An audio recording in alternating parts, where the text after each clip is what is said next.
करेंगे। Election commission पर वार से तकरार तेज होती जा रही है। एक तरफ जहां कांग्रेस बीजेपी पर चुनाव आयोग जैसी संस्थाओं से खिलवाड़ के आरोप लगा रही है, तो वहीं बीजेपी कांग्रेस के आरोपों को हार की बौखलाहट बता रही है। रिपोर्ट देखिए।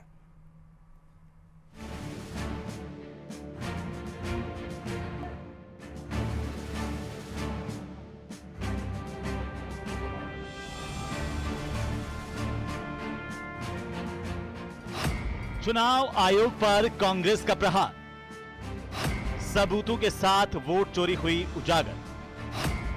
सवाल को है जवाब की दरकार, कायम रहे वोट का अधिकार। बीजेपी ने आरोपों को किया दरकिनार।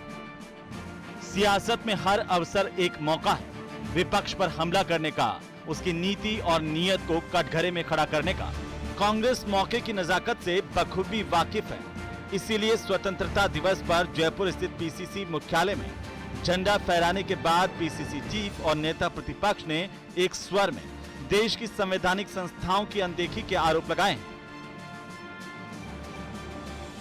कांग्रेस पार्टी के सभी कार्यकर्ता और सभी प्रदेशवासी और देशवासी आग्रह करना चाहते हैं कि ये जो हमारा संविधान है, इसके ऊपर हमारी देश की बुनियाद टिकी हुई है।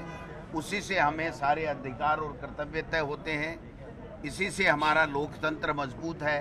उसमें अगर कोई हमला होता है तो ऐसे समय में हमें सबको उठ खड़ा होना होगा, जवाब देना होगा, मुकाबला करना होगा। संविधान के तहत सब लोगों को एक वोट का अधिकार मिला है। एक तरफ आप बिहार के अंदर 65 लाख वोट काट के उन अधिकारों पे कैची चला रहे हो, और दूसरी तरफ कई ऐसे लोग हैं जो एक से अधिक वोट डाल रहे हैं। उन लोगों पे कार्रवाई करने की जरूरत है। चुनाव आयोग, ईडी, इनकम टैक्स, सीबीआई, ये तो कम से कम निष्पक्ष रहें, किसी पार्टी या दल के इशारे पे काम नहीं करे, ये बात कहना चाहूँगा। बड़ी चौपड़ पर ध्वजारोहण कार्यक्रम में शामिल होने के बाद मीडिया से बातचीत में प्रदेश के पूर्व मुख्यमंत्री अशोक गहलोत ने एक बार फिर चुनाव आयोग पर गंभीर सवाल उठाए। उन्होंने आरोप लगाया कि चुनाव आयोग बीजेपी के साथ मिलकर काम कर रहा है और दबाव में स्वतंत्रता के साथ काम करने में असमर्थ है। ये तो ऐसा लगता है माहौल जैसे कि चाइना और रशिया, वहाँ इलेक्शन कमीशन भी है पर चुनाव एक तरफा ही होता है वहाँ पर। तो क्या हमारा मुल्क भी उस दिशा में जा रहा है? ये बहुत बड़ा सवाल है। राहुल गांधी जी जो बोल रहे हैं संविधान बचाओ, या वो कहते हैं कि वोट चोरी हो रही है, तो स्पष्टीकरण देने में क्या तकलीफ है इलेक्शन कमीशन को? एफिडेविट मांग रहा है, बेहूदी बात कर रहे हैं। आप जांच करवा लीजिए, सच्चे बता दीजिए देश को। संवैधानिक संस्थाओं की अनदेखी के गहलोत के आरोपों पर बीजेपी ने कड़ा पलटवार किया। और जिस तरीके से राजस्थान के पूर्व मुख्यमंत्री अशोक गहलोत जी कह रहे हैं कि भारतीय जनता पार्टी ने वोट चोरी करके सत्ता हासिल करने का काम किया है, तो मैं गहलोत जी से ये कहना चाहता हूं कि 2018 के अंदर जब आपकी सरकार बनी थी, तब आपकी सरकार आपके काबिलियत के आधार पर बनी थी या आपने भी ऐसा कोई कृत्य किया था? आपको बता दें कि मतदाता सूची में कथित हेराफेरी के बढ़ते राजनीतिक तनाव के बीच 24 अगस्त को चुनाव आयोग ने तमाम आरोपों का दृढ़ता से खंडन किया। आयोग ने हालिया दावों को गलत और भ्रामक करार देते हुए कहा कि मतदाता सूची से कोई भी नाम मनमाने तरीके से कानूनी प्रमाण के बिना नहीं हटाया जा सकता। Bureau report, news 18 Rajasthan. और खबर सवाई माधोपुर से, जहां पर रेलवे पुलिस के जवानों ने एक यात्री की जान बचा ली। दरअसल चलती गाड़ी में यात्री ने चढ़ने का प्रयास किया, लेकिन तभी यात्री ट्रेन से फिसलकर गिर गया, जिससे वो प्लेटफॉर्म और गाड़ी के बीच में आ गया। मौके पर मौजूद आरपीएफ के जवानों ने यात्री को पकड़कर खींच लिया, जिससे उसकी जान बच गई। बताया जा रहा है कि यात्री सूरत से हरिद्वार जा रहा था। ये पूरा हादसा सीसीटीवी में कैद हुआ है।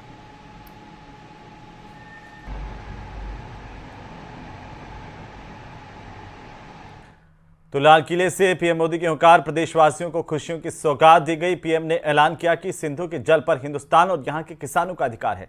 सिंधु जल संधि निलंबित होने से राजस्थान को बड़ा फायदा मिलने वाला है। रिपोर्ट देखिए।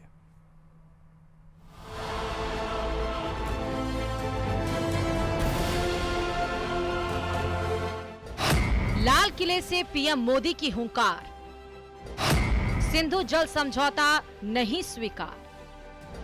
प्रदेश वासियों ने किया खुशियों का इजहार, बदलेगी तकदीर, खुलेंगे समृद्धि के द्वार। हिंदुस्तान के हक का जो पानी है उस पर अधिकार सिर्फ और सिर्फ हिंदुस्तान का है, हिंदुस्तान के किसानों का है। अमेरिका की गोद में बैठे हुक्मरान कान खोलकर सुन ले, समझ ले, गांठ बांध ले कि परमाणु हमले की गीदड़ भभकी हिंदुस्तान को आतंकवाद के खिलाफ उसकी जीरो टॉलरेंस नीति से रत्ती भर भी इधर उधर नहीं कर सकती।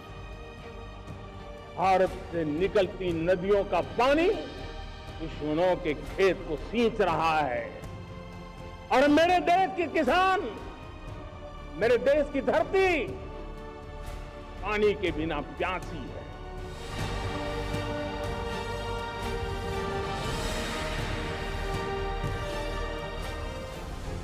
ऑपरेशन सिंदूर में भारत के हाथों बुरी तरह पिटा पाकिस्तान अमेरिका के पहलू में बैठकर भारत को आंखें दिखा रहा है। पाकिस्तान को मिलने वाले पानी पर रोक लगाने के लिए उठाए गए कदम के बाद वहां के प्रधानमंत्री से लेकर फील्ड मार्शल तक बौखलाहट में खुलेआम जंग की धमकी दे रहे हैं। पहले फील्ड मार्शल आसिम मुनीर ने अमेरिका से भारत को धमकी दी, फिर पाकिस्तान के नाकाम पूर्व विदेश मंत्री बिलावल ने और अब खुद प्रधानमंत्री शहबाज शरीफ ने भी भारत को चेतावनी दे डाली। जबकि भारत का जवाब साफ है, जब तक आतंक पर लगाम नहीं, पाकिस्तान को पानी नहीं। भारत ने तय कर लिया है, खून और पानी एक साथ नहीं बहे। लाल किले से पीएम मोदी के ऐलान ने राजस्थान में नई उम्मीदें जगा दी हैं। अगर नदी का जल डाइवर्ट किया जाता है तो राजस्थान के सूखे क्षेत्र लहरा उठेंगे। इसको लेकर भजनलाल सरकार की मंशा है कि ओवरफ्लो होकर जो पानी पाकिस्तान की तरफ जा रहा है उसे हरके से डाइवर्ट कर इंदिरा गांधी नहर के जरिए सूखे इलाकों में पहुंचाया जाए। अगर ऐसा होता है तो पश्चिमी राजस्थान के जैसलमेर, बाड़मेर, बीकानेर जैसे रेगिस्तानी जिलों में सिंचाई और पीने के पानी की समस्या दूर होगी और फसलें लहलहा उठेंगी। जो हरीके बांध में पानी आया है, हरीके के जरिए राजस्थान में आया है, जो राजस्थान नहर में आया, जो ओवरफ्लो होकर पानी पाकिस्तान जा रहा है, उसको रुक के यदि इस तरफ आता है तो निश्चित तौर पर ये राजस्थान के लिए बड़ी खुशखबरी की बात है। राजस्थान के किसानों के लिए कि राजस्थान में वैसे भी पानी की जो कमी है उसको देखते हुए तो निश्चित तौर पे ये एक बहुत बड़ा कदम होगा। सिंधु जल समझौते का पानी यदि राजस्थान को मिल जाए तो राजस्थान समृद्धि की ओर बढ़ने वाला प्रथम राज्य हो जाएगा, क्योंकि पानी का अनुसरण करती है समृद्धि। जहां पानी आएगा खेत के लिए वहां समृद्धि आएगी। बता दें कि हर वर्ष पंजाब से 6000 क्यूसेक पानी ओवरफ्लो होकर पाकिस्तान जाता है। ऐसे में जल संधि रोकने के बाद आईजीएनपी की क्षमता बढ़े और फीडर नहरें दुरुस्त हो तो यह पानी राजस्थान को मिल सकता है। प्रदेश की तस्वीर संवर सकती है। पीएम मोदी ने अपने भाषण में धन्य धान्य कृषि योजना का भी जिक्र किया। इसी साल जुलाई में शुरू की गई इस योजना का मकसद 100 कम फसल उत्पादकता वाले जिलों में कृषि उत्पादकता बढ़ाना है।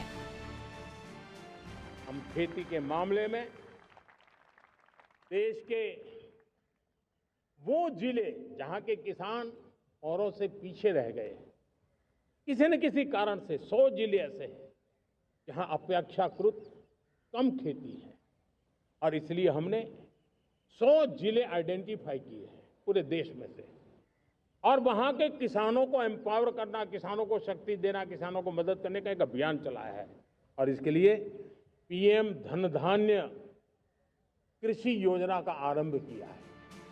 भारत पर लगाए गए 50% टैरिफ पर भी पीएम मोदी ने अमेरिकी राष्ट्रपति डोनाल्ड ट्रंप को दो टूक संदेश दिया। पीएम मोदी ने कहा कि भारत अपने किसानों, पशुपालकों, मछुआरों के संबंध में कभी भी कोई समझौता स्वीकार नहीं करेगा। Bureau report, news 18 Rajasthan.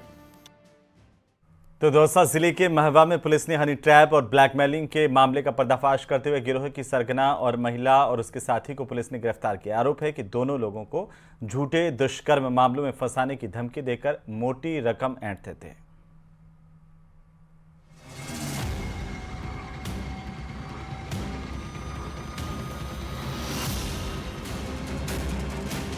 Dausa में हनी ट्रैप गिरोह का भंडाफोड़, महिला और उसका साथी गिरफ्तार, धमकी देकर लाइनमैन से वसूले 70,000 रुपए।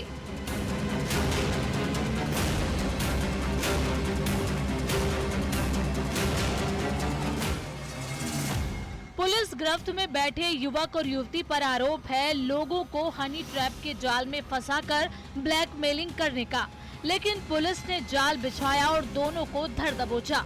आरोप है कि महवा शहर में किराए के मकान में रहकर ये गिरोह लोगों को जाल में फंसाता था। पुलिस के मुताबिक मुख्य आरोपी पूनम उर्फ प्रियंका और साथी जितेंद्र ने जोधपुर विद्युत वितरण निगम लिमिटेड के लाइनमैन बबलू जाटव को अपने जाल में फंसाया। उसके बाद झूठे बलात्कार के केस में फंसाने की धमकी दी और 70,000 रुपए वसूले। बबलू बारौली भुसावर का रहने वाला है। उसने एक रिपोर्ट दी थी कि मेरे को एक औरत और कुछ लोग हनी ट्रैप के उसमें फंसा रहे हैं और मेरे से 70,000 रुपये ले चुके हैं और 2 लाख रुपए और मांग रहे हैं। मेरी अश्लील वीडियो वगैरह इन्होंने बना रखी है। इस पर प्रकरण दर्ज कर और आसूचनाएं संकलन कर गोपनीय रूप से अनुसंधान पूर्ण कर श्रीमती पूनम उर्फ प्रियंका निवासी डेहरा लखनपुरा और जितेंद्र बारौली दोनों को अरेस्ट किया है। पुलिस जांच में सामने आया कि आरोपी लगातार पीड़ित से 2 लाख रुपए की मांग कर रहे थे। पीड़ित की शिकायत पर पुलिस ने जाल बिछाकर महिला और उसके साथी को धर दबोचा। अब आरोपियों के पुराने आपराधिक रिकॉर्ड की छानबीन की जा रही है। महवा थाना पुलिस की इस कार्रवाई से हनी ट्रैप और ब्लैकमेलिंग करने वाले गिरोह के हौसले पस्त हुए हैं, लेकिन सवाल ये कि छोटे शहरों और कस्बों में फल फूल रहे ऐसे नेटवर्क पर पूरी तरह नकेल कब कसी जाएगी। दौसा से न्यूज़ 18 राजस्थान के लिए आशीष कुमार शर्मा की रिपोर्ट।